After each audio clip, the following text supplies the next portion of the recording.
Good afternoon, everyone. Francis Letourneau here, CEO of NewRAN Wireless. I'm going old school. So back in the days where I was doing videos all by myself, so I thought it was a good idea to do an FAQ type of a video today. I've been receiving a lot of emails, textos, calls in the last couple of days. Normal, the stock price is not behaving, but it's not only our stock price. You know that the economy is pretty unstable with everything that's happening today in the world. So, but we're suffering, heavily suffering from this. People are trying to find reasoning behind our stock price going down. But before we go there, because I can't really comment on this thing, I would like to give you updates on what are the frequently asked questions. Sorry, it's my French that comes out. Financing, which is on everybody's lips. Where's the 6 million? Where is the 6 million? Why haven't we announced it yet? It's just because we're taking our time, because we don't have to rush this thing. The $24 million US coming from the DFIs is committed money. And the 6 million is only needed when the drawdown needs to be done. That's it. So that money has been committed in a what they call a mandate letter. The mandate letter meaning that they take the money, they commit it to your company, and then they go through a rigorous process to test and validate everything that has to do with the company. But they're heavily invested in making it happen. They did a visit in DRC.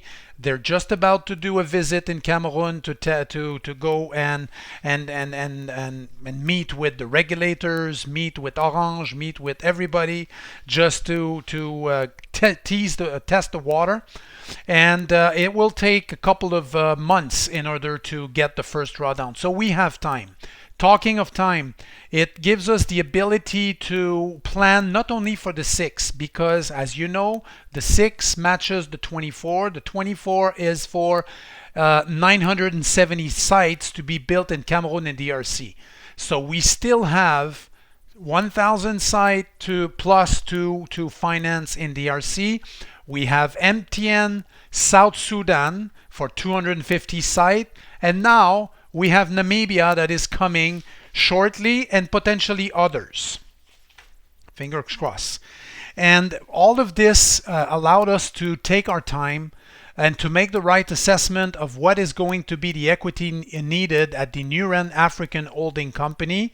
Cool thing about this is that the valuation there compared to our valuation in Canada, which is directly reflected by the stock price, at this level, the valuation is based on different metrics. One being DCF, for example, or multiples of peers, comparable peers in the industry. To get a 10%, 15%, 20% of the company, the level of the check that will need to come will be significantly high compared if you raise this capital here in Canada.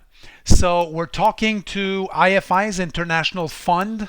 These guys have, in terms of objective and focus, to invest in emerging market, a little bit like the DFIs. And we're talking to multiple groups, and now we're defining a package that will be able to support equity-wise the South Sudan, the Namibia, the rest of the RC, and the upcoming contract that we are expecting. That also set the trigger to a process that we started 3 weeks ago, which is what we call Wave 2 of this build. Wave 2 is for complete DRC, complete South Sudan, complete Namibia, and one or two more potential contracts that we are expecting, and that might require additional funding. So in terms of equity to match this, because we will probably keep a debt to equity ratio around 25-75 equity to debt, or 30-70, something around that. And again, the valuation of this entity is valued differently compared to a publicly traded company, with the stock price being the currency. So with this being said, everything goes well on that side. The 24 million is secured. There's a lot of going for the 6 plus plus to in order to ignite the balance or the wave 2.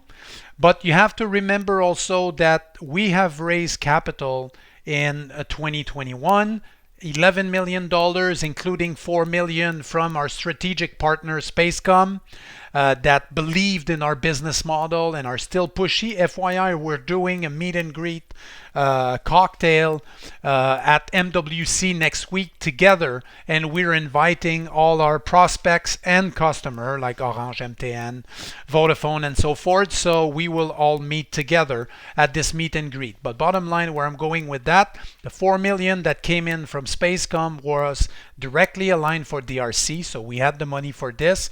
We had already spent a lot of money on Cameroon, and we continue to do so. The Afriland debt package that was that was approved in December is now getting to final fruition, which is contract signature. I think it's anytime soon, so this week probably.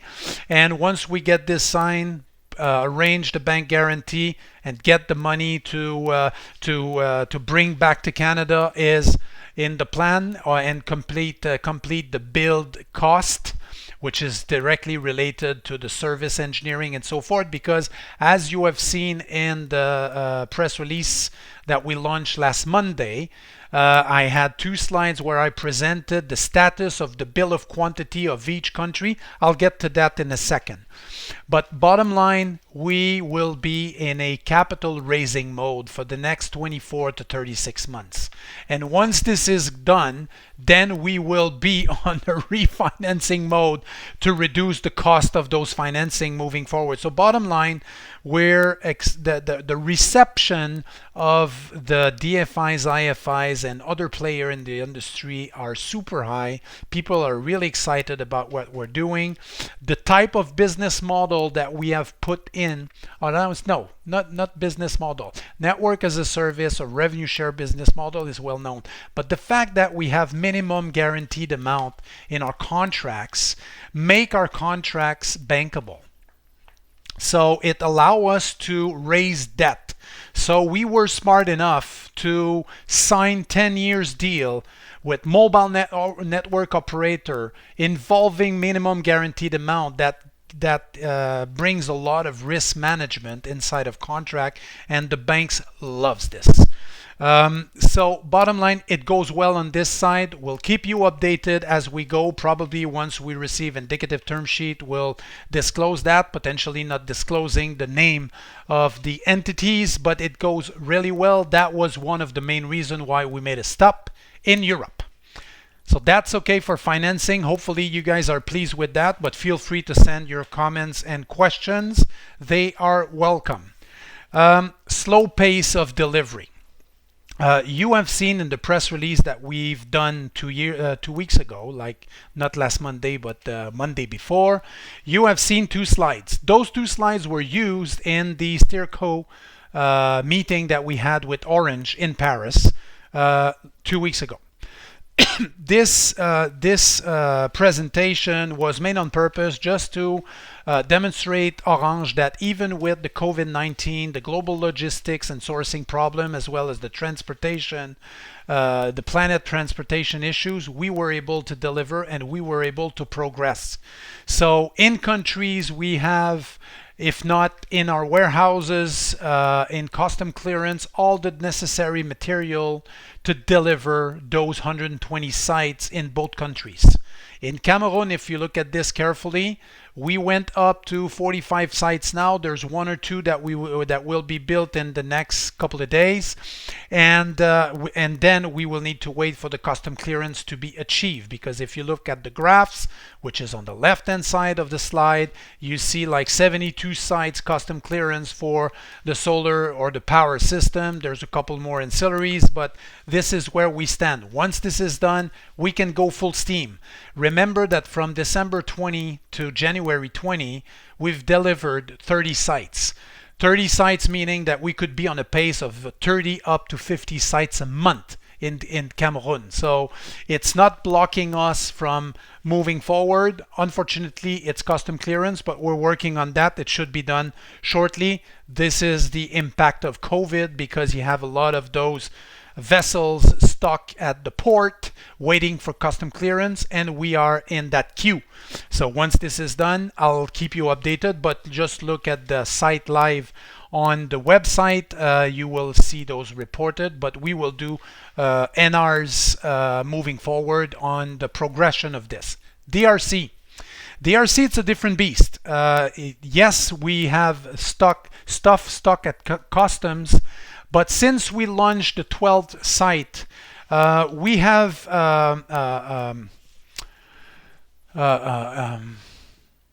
not suffered, but we have experienced, this is the word I was looking after, that we have experienced a lot of quality problems on the site, and we decided to make a stop on the installation, hire more people, send our team from Cameroon, and fix the problem in DRC. The problems are being fixed as we speak. We have hired more telecom people that come from the industry to support this initiative. We have trained our local contractor properly. Right now, there's 16 sites being installed, so you will see those in the upcoming days kicking in the live site webpage. And there's another block of 20 sites that will leave the warehouses next week to be built. So you will start seeing a new pace coming in. But when you start operation, and this has been true for Cameroon as well. Yes, you've seen the first site in Cameroon being done. I think it was September 29, if I recall correctly. And thereafter, there's been like a couple of weeks with almost nothing, where we were working on stabilizing the satellite hub, stabilizing the power system, because we were sourcing locally to bypass the logistic and transportation problem, and we have experienced several issues. Same thing apply to DRC. Before you stabilize the operation, before you fix all potential problem, and it's a learning process. Even if you put everything on paper, it's never the same as in reality. And this is what we've been working on, fixing those problems. Everything is almost behind us now. We're still experiencing some, but it goes well. 16 sites should come in the upcoming 2 weeks probably, and then the 20 will hit the on-air service on our website. We will report via news release as well. South Sudan contract is signed. We have set a partnership with Tandem locally.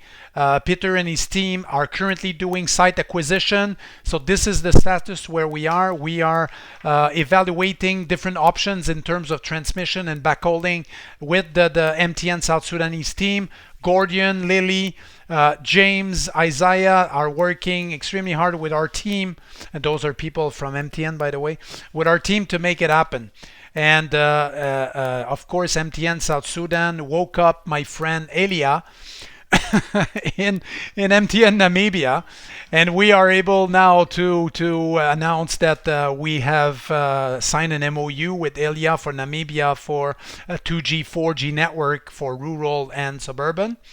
And this one is going really well. I'll touch a word on this in a few seconds. But South Sudan, to go back on this, it's a slow start, but we have a really good collaboration from the team there, and we should be in position to report on the type of site and the configuration and everything once the site survey has been done. So Peter and the team are leaving for 25 site survey for the first 50. As you know, the first 50 site will probably be the one that are still up there without any telecommunication service. So we'll keep you updated on this thing, but everything has started on this front. MTN Namibia. I'm super excited about this MOU. And by the way, We've signed an MOU, but the contract should come within the next 2 weeks, I guess.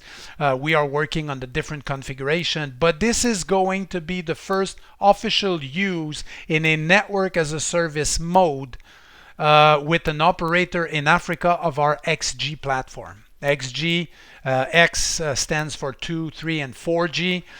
With this capable platform, will serve rural and suburban areas of Namibia. Namibia is a fantastic country to do a lot of tests, I would say, because it's a pretty flat country, desertic, a lot of big settlement. The capability to put multiple base stations to increase capacity is also feasible. So there's a lot of good things happening for MTN Namibia. Now, let me touch a word on MWC next week. MWC stands for Mobile World Congress 2022. Finally, we'll be able to do it live, in person, meeting our clients and prospects and partners. During that week, we are meeting with a lot of people from MTN, a lot of people from Orange, Vodafone, and a lot of other MNOs across Africa. Some were planned already, but we have anyway. My week is full. We've also managed with Amo Spacecom to set a meet and greet activity on the Wednesday night. So you will find us on Twitter. We will be posting a lot of those, if not news, a lot of those videos and pictures and testimonials and to give you a sense of what this big show is all about. It's massive. It's the equivalent of 8 football field in terms of exhibitor and exhibit space. It's huge. So we'll keep you updated on that. FYI, we're all disappointed with the stock price. We're doing a lot of things on that regards. I'll keep you posted in the upcoming weeks. I told you that we were working on listing on London Stock Exchange. This is a process ongoing. I will make a stop after MWC there to discuss with different groups to help us get listed there, potentially uplisting during the year in Canada.